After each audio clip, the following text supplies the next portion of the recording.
አብሮ በመብላት አብሮ በመተኛት አንድ ልብስ በመልበስ ኢቭን በላብ ራሱ አይተላለፍም። ጉበት ባህሪያት ያለባቸው ሰዎች ቤተሰቦቻቸውና ህብረተሰቦቻቸው ማድረግ አለባቸው የሚለው በጣም ጥሩ ጥያቄ ነው። ምክንያቱም ብዙ ጊዜ ስቲግማታይዜሽን ይባላል። አሁን ጤና ጥበቃ ራሱ ይሄ ነገር ላይ እየሰራ ነው። ስቲግማታይዜሽን ማለት መግለል ነገር አለ። ለምሳሌ በፊት ይሄ ነገር HIV ላይ ይታይ ነበር። አሁን ራሱ ቀርቷል። ሄፓታይተስ B ላይም አሁን ሰውን በመጨበጥ በመያዝ አብሮ መጠጣት አብሮ በመብላት አብሮ በመኖር የሚተላለፍ ይመስላችሁና ያገላል። ይሄ መቅረት አለበት። ስቲግማ ማለት ነው። የኮሙኒቲ የቤተሰብ እና የህብረተሰቡ ድርሻ ይሄ ነው ማለት ነው። ጉበት በሽታ ሰውን በመጨበጥ አብሮ በመብላት አብሮ በመተኛት አንድ ልብስ በመልበስ ኢቭን በላብ ራሱ አይተላለፍም።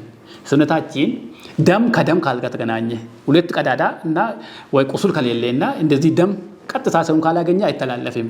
ስለዚህ ሰው ኮሙኒቲን ይሄን አውቆ የጉበት በሽታ ያለባቸው ሰዎችን አለማግለል በጣም አስፈላጊ ነው ማለት ነው። ምክንያቱም ይሄም ለምን ያስፈልጋል? ሰው ራሱን እንዲያውቅና ራሱን ግልጽ አድርጎ ሕክምና እንዲያገኝ በጣም ይጠቅማል ማለት ነው። ስለዚህ የህብረተሰቡና የቤተሰብ ድርሻ ይሄ ነው ማለት ነው።